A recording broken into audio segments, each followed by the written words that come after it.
So what do you do if you enjoy wildlife photography and you're a bit like me and you don't have the patience for it? Well, you come somewhere like this.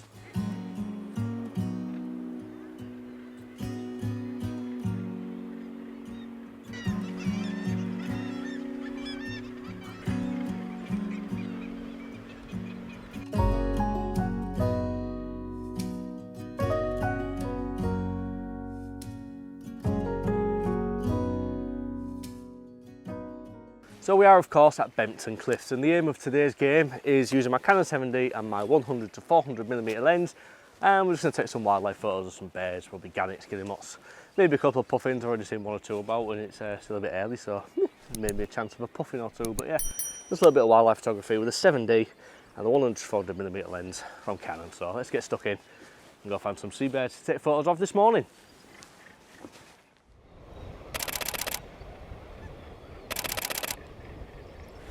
So just through this disabled viewing area down here, there's a gannet just shielding itself. There's a bit of breeze coming off the North Sea and the gannet's just sort of shielding itself from the wind. It's got its head tucked into its feathers like that. I thought it looks, it makes quite a nice little photograph. So the problem I've got at the minute is it's still a bit dark. The sun has come up, but it's kind of behind a lot of low cloud just over in that direction. So just waiting for the sun to come up a little bit further so we can bring the ISO down a little bit more, get the shutter speed up a little bit higher. I'm currently at a 3/20th of a second and about 800 on the auto ISO, which is, it's not ideal settings for this kind of thing, so I'm just waiting for the sun to come up a little bit more. But I just wanted to take a couple of little test shots down there just to see how the camera looks. It's the first time I've really tried any sort of wildlife photography with this Canon 7D and the 100 to 400, so I just want to get my sort of hand in and just see how the camera performs with the tracking and the autofocus and everything, and so far it seems to be doing quite well. So here's a photo of a gannet that's shielding itself from the wind. Granted, the photograph is a little bit underexposed, so I'm going to have to raise that a little bit, so it may look a little bit noisy,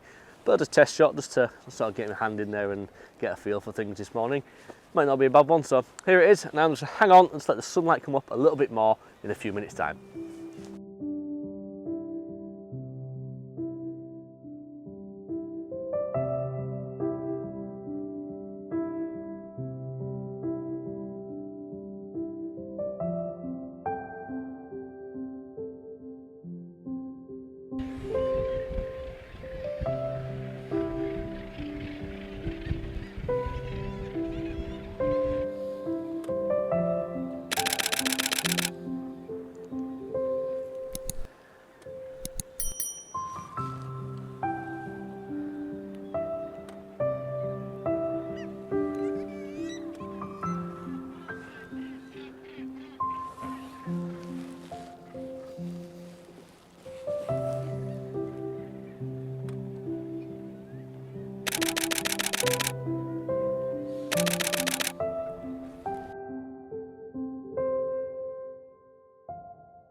Alright, so as you may be able to see just over there, the sun has poked through a little gap in the clouds ever so briefly. So I managed to take a couple of photos, firstly of two gannets doing some sort of courtship display, which they made quite a nice little love heart shape with the necks and the beaks. I quite liked that, and there's just a little bit of warm light shining on them, so I can live with that.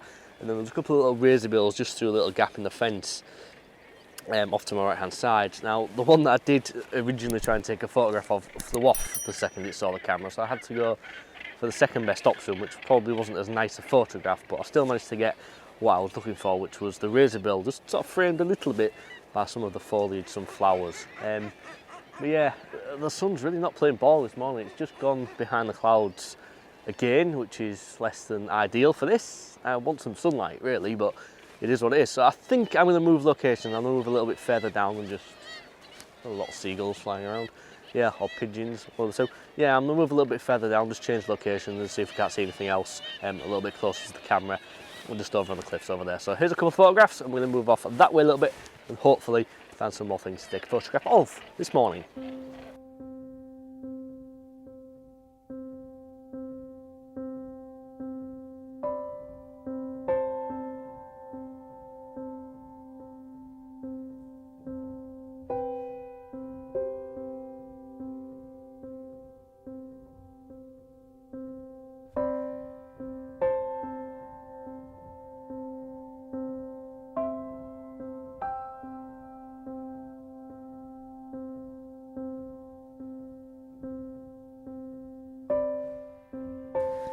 hills there.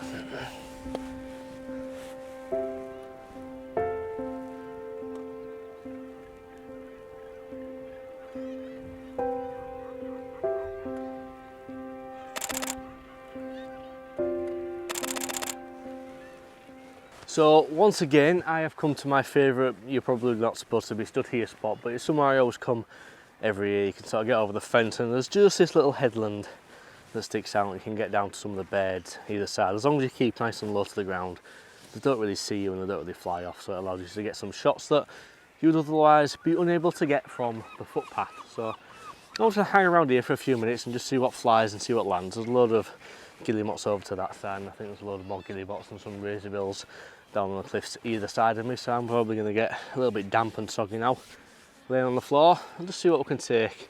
The sunlight does seem to have come up a little bit, which may help, but otherwise the light's not playing ball this morning. The light really is not playing ball this morning, but I'm just going to hang around here for a few more minutes and just see what I can and can't take photographs of from this little pokey out, sticky out, look out, rocky bit that might fall off at any point.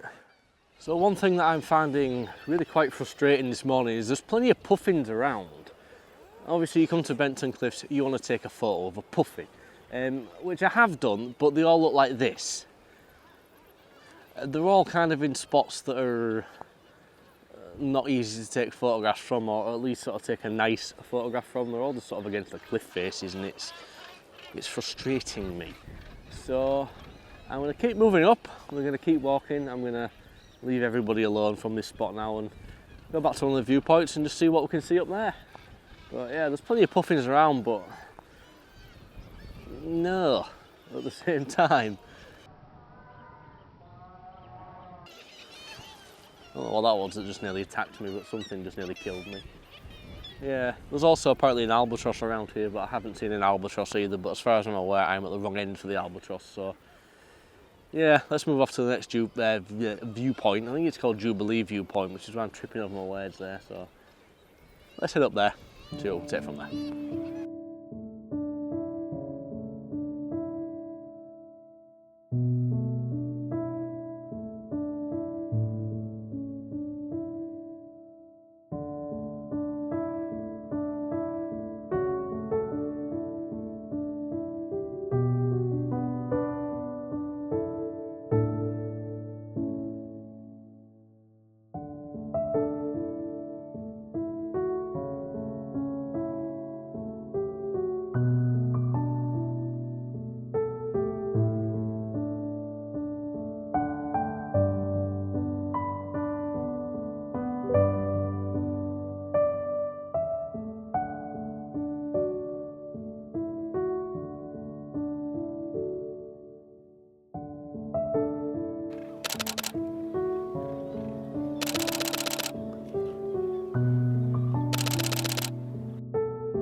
Okay, so I think it's time to end today's video. This place is starting to fill up a bit now and people are going to want to start to use these viewpoints. It's not really fair me taking it up with tripods and cameras, is it? So thank you very much for watching. I do hope you enjoyed today's video. If you did, please do give it a thumbs up. It does help the video out and it brings new viewers into my channel. You can always hit the subscribe button somewhere down the bottom and you'll see more nonsense from me in the future. So until the next time, I'm going to say peace and goodbye.